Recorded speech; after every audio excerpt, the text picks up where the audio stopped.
నమస్తే. ఇన్నాళ్ళు నన్ను సపోర్ట్ చేస్తూ, ఎంకరేజ్ చేస్తూ మీ ప్రేమని నాకు అందిస్తున్న ప్రతి ఒక్కరికి కృతజ్ఞతలు. అలాగే ఈ వీడియో కూడా ఖచ్చితంగా మీకు ఉపయోగపడుతుంది. లైక్, షేర్ అండ్ సబ్స్క్రైబ్ చేసి మీ సపోర్ట్‌ని నాకు అందించండి. అలాగే ఈ వీడియో పట్ల మీకున్న అభిప్రాయాన్ని కామెంట్ సెక్షన్‌లో కామెంట్ చేసి తెలియజేయండి. ఇప్పుడు వీడియోని చూద్దాం. నమస్తే. Welcome to our channel. నేను పద్మిని. ప్రస్తుతం మనతో పాటు ప్రముఖ ఆధ్యాత్మికవేత్త, ఆస్ట్రోన్యూమరాలజిస్ట్, వేదిక్ వాస్తు స్పెషలిస్ట్, శ్రీ విద్య మరియు హనుమత్ ఉపాసకులు బ్రహ్మశ్రీ డాక్టర్ సిస్లా జయశంకర్ గారు మనతో పాటు ఉన్నారు. మాట్లాడదాం. సార్ నమస్తే సార్. ఆయుష్మతి భవ. సార్, శత్రు బాధలు అనేవి అంతకంతకి పెరిగిపోతూనే ఉన్నాయి. శత్రువు లేనివాడు నిజంగా ఎవరుంటారో శత్రువు లేని వాళ్ళు అనేవాళ్ళు ఉన్నారు అని అంటే అతిశయోక్తి ఏమో అనిపిస్తుంది వాళ్ళ రేపు. రైట్. అయితే ఈ శత్రువులు అంటే బయటనే కాదు, అంతర్గత శత్రువులు అనుకోవచ్చు, మన ఆలోచనలు, మన బిహేవియర్, అది కూడా ఖచ్చితంగా శత్రువుల్ని కొని తెస్తుంది ఖచ్చితంగా. మరి ఈ శత్రు బాధ నుంచి బయటపడాలంటే ఏం చేయాల్సి ఉంటుంది? అసలు శత్రుత్వం ఎందుకు వస్తుంది ఎదుటి వాళ్ళతో అంటే, మన ఆలోచనల్లో ఉండే అక్రమమైన ఆలోచనలు, ధర్మానికి విరుద్ధమైన ఆలోచనలే శత్రువులు. అవే శత్రువులు తెచ్చిపెడుతుంది. అందుకని మన ఆలోచన, మనం చేసే పనులు మనకి శత్రువులు తెచ్చిపెడుతుంది. జాతకం ప్రకారం ఉండే పరిస్థితులు కూడా మనుషులకి శత్రువులు తెచ్చిపెడుతుంది. ఎదుటివాడి దగ్గర నుంచి లాక్కోవాలని చూసినా, ఎదుటివాడి దగ్గర నుంచి ఆక్రమించుకోవాలని చూసినా శత్రుత్వం వస్తుంది. ఏంటి, లేదా వాళ్ళతో పోటీ పడి వాళ్ళకుంది నాకు కూడా కావాలి, వాళ్ళకి బెంజ్ కారు ఉంది నాకు కావాలని మనం అక్రమంగా ఆలోచించిన అసూయతో వచ్చేది కూడా శత్రుత్వం వస్తుంది. అనేక రకాలుగా వస్తుంది. ముఖ్యంగా శత్రుత్వం డబ్బు ద్వారా వస్తుంది. ఇద్దరు స్నేహితుల మధ్యలో డబ్బు డీలింగ్ అనేది లేకపోతే వాళ్ళ జీవితంలో విడిపోవడం జరగదు. డబ్బు, money makes many things. So many things. ఏంటి, ఇద్దరు వ్యక్తుల మధ్యలో, ఇద్దరు బంధువుల మధ్యలో కానీ, ఇద్దరు స్నేహితుల మధ్యలో కానీ ఎట్టి పరిస్థితుల్లో మనీ ట్రాన్సాక్షన్ లేకపోతే వాళ్ళ స్నేహం ఏనాటికి విడిపోదు, చెక్కు చెదరదు. అక్కడ స్నేహం పాడిపోయింది, శత్రుత్వం వచ్చింది అంటే డబ్బుల వల్లే వస్తుంది. డబ్బులు ఒకళ్ళకి ఇవ్వటం వల్ల, అంటే అపాత్ర దానం అనుకుంటా, అంటే ఎట్లా ఇవ్వాలంటే ఎవరికైనా ఇంకా ఇవి నీకు తిరిగి రావు అనుకున్న పరిస్థితిలో అంతవరకు నువ్వు సహాయం చేయాలి. వస్తే అదృష్టం. లేదు, ఇప్పుడు నిన్ను ఆపద్ధర్మంగా ఎవరో తెలిసిన వాళ్ళు మాకు అర్జెంటుగా 1,00,000 రూపాయలు కావాలని అడిగారు. ఆ 1,00,000 నువ్వు ఇవ్వడం వల్ల 1,00,000 తిరిగి వస్తుందో రాదో కానీ బోనస్గా శత్రుత్వం అయితే గ్యారంటీగా వస్తుంది. అయితే మనం ఎదుటివాడిని మన దగ్గరికి సహాయానికి అర్థించి వచ్చినప్పుడు నువ్వు అప్పు ఇవ్వలేకపోయినా సరే, ఆ స్నేహం, ఆ బంధం అలా కొనసాగాలంటే, నాయన నా దగ్గర 1,00,000 రూపాయలు లేవు, నేను ఒక 10,000 ఇవ్వగలుగుతాను, మిగతాది ఎక్కడ చూసుకో అని చెప్పి ఈ 10,000 తిరిగి రాకపోయినా నువ్వు అవి ఇవ్వగలిగితే సరిపోతుంది. అప్పుడు స్నేహం నిలబడుతుంది. జనరల్గా శత్రుత్వం అనేది డబ్బు ద్వారాను, ఆస్తుల ద్వారాను, ఏంటి కాంతా కనకం అనే సామెత ఉంది కదా, ఆ రకంగా స్త్రీ వల్ల కానీ, కనకం అంటే బంగారం అంటే సంపద వల్ల కానీ, భూముల వల్ల కానీ, వీటి వల్ల శత్రుత్వం వస్తుంది. వీటన్నిటికి కూడా సుబ్రహ్మణ్య స్వామి ఆరాధన అద్భుతంగా మనం కాపాడబడతాం. అంటే మనలోని శత్రుభావనలు, ఎదుటి వాళ్ళ మీద శత్రుభావనలు, మనలో అంతర్గతంగా ఉన్న శత్రువులు అన్నీ కూడా నిర్మూలింపబడతాయి. సుబ్రహ్మణ్య స్వామి ఆరాధన చాలా విశేషమైనది. సో దాన్ని బాగా అలవాటు చేసుకోవాలి. ఆయన మాలామంత్రం ఉంటుంది, దాన్ని నిత్యం 11 సార్లు కనుక జపించుకున్నట్టయితే బ్రహ్మాండంగా ఉంటుంది.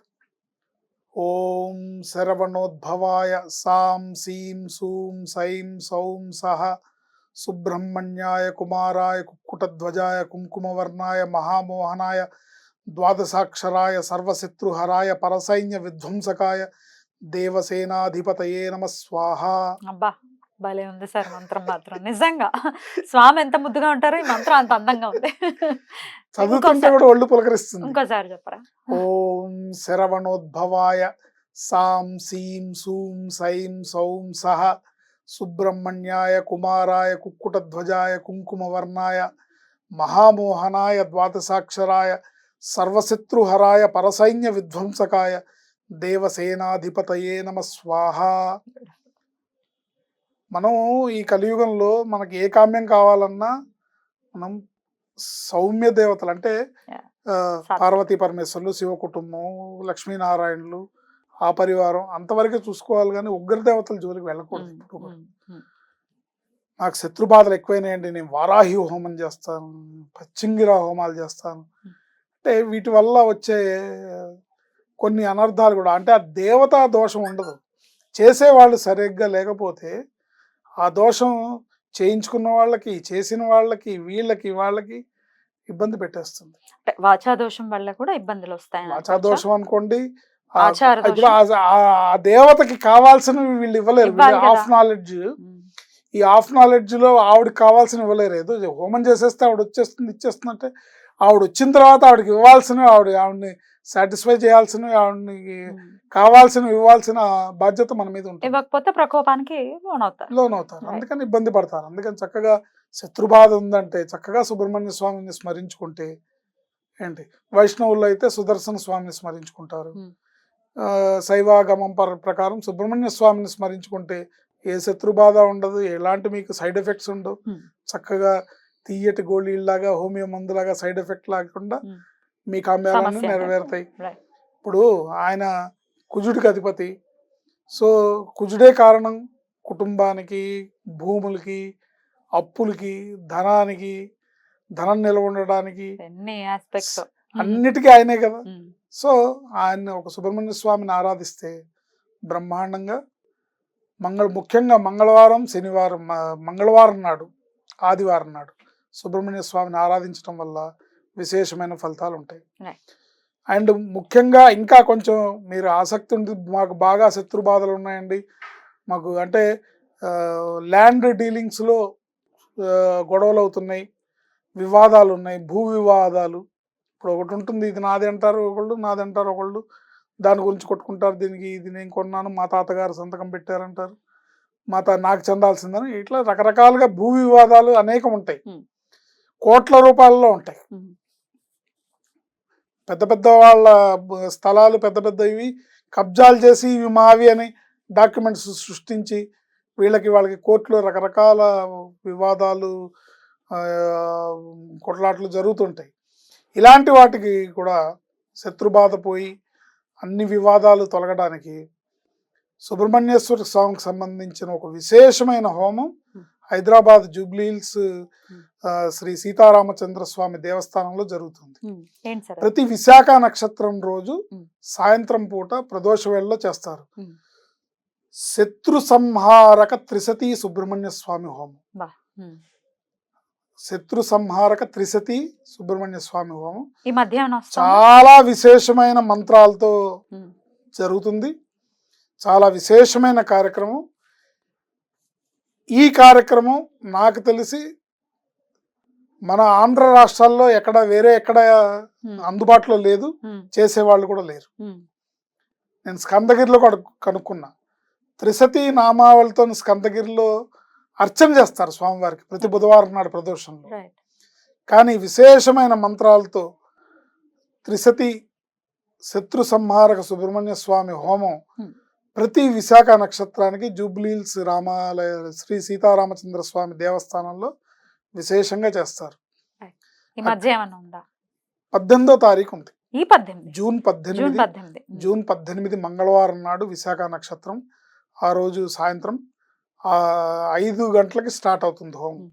సో ఆ కార్యక్రమంలో పాల్గొంటే ఎవరికైనా సరే మీకు ఎన్ని కోట్ల రూపాయల భూ వివాదం ఉన్నా, ఎలాంటి శత్రుత్వం ఉన్నా, ఎలాంటి కోర్టు లావాదేవీలు ఉన్నా, ఎలాంటి ఫ్యామిలీ పరమైన ఇబ్బందులు ఉన్నా, ఫ్యామిలీ పరమైన డిస్ప్యూట్స్ ఉన్నా, భార్యాభర్తల మధ్యలో డిస్ప్యూట్స్ ఉన్నా, ఎటువంటి కార్యమైనా సరే మీరు ఈ హోమంలో పాల్గొంటే అద్భుతమైన ఫలితం ఉంటుంది. ముందుగానే వాళ్ళతో రిజిస్టర్ చేసుకోవాలి, ఎట్లా ఉంటుంది? చేసుకోవచ్చు అండి, ముందుగా గుడికెళ్ళి కనుక్కుంటే చెప్తారు. అక్కడ చిర్రావూరి శ్రీరామ్ శర్మ అవినాష్ గారని వారి ఆధ్వర్యంలో జరుగుతుంది. ఆయన వేద పండితులు, కృష్ణయజుర్వేద పండితులు. ఆయన వారి బృందం కలిసి ఈ హోమాన్ని నిర్వహిస్తున్నారు. కృత్తికా నక్షత్రం రోజు వల్లీ దేవసేన సమేత సుబ్రహ్మణ్య స్వామి కళ్యాణం, విశాఖ నక్షత్రం రోజు శత్రు సంహారక త్రిశతి సుబ్రహ్మణ్య స్వామి హోమం.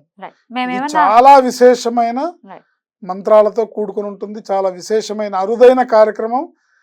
వేరే చోట ఇది అలభ్యం. ఓకే. మేమేమైనా షూట్ చేసి ప్రేక్షకులకు చూపించచ్చా?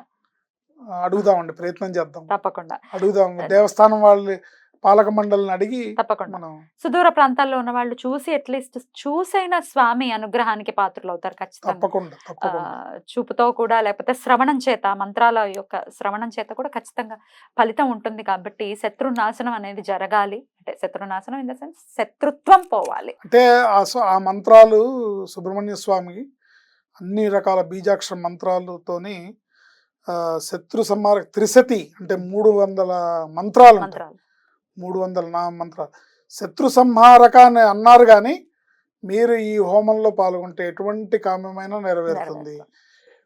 ఒక సంవత్సరం పాటు 12 విశాఖలకు గనక మీరు అటెండ్ అవుతే మీ సమస్య ఎంత పెద్దదైనా సరే, అది 500 కోట్ల సమస్య అయినా 1000 కోట్ల సమస్య అయినా తీరిపోతుంది. అద్భుతం సార్. మీరు ఒక్కసారి మాకు అది కూడా తెలియజేస్తే మేము వెళ్ళి కనీసం షూట్ చేస్తాం ఖచ్చితంగా. ప్రేక్షకులకి చూపించేటటువంటి ప్రయత్నం. తప్పకుండా మనం దాని పర్మిషన్ తెచ్చుకునేలాగా మనం మాట్లాడదాం. తప్పకుండా. ఎందుకంటే మనం ఎటువంటి కృతజ్ఞతలు సార్. నమస్తే.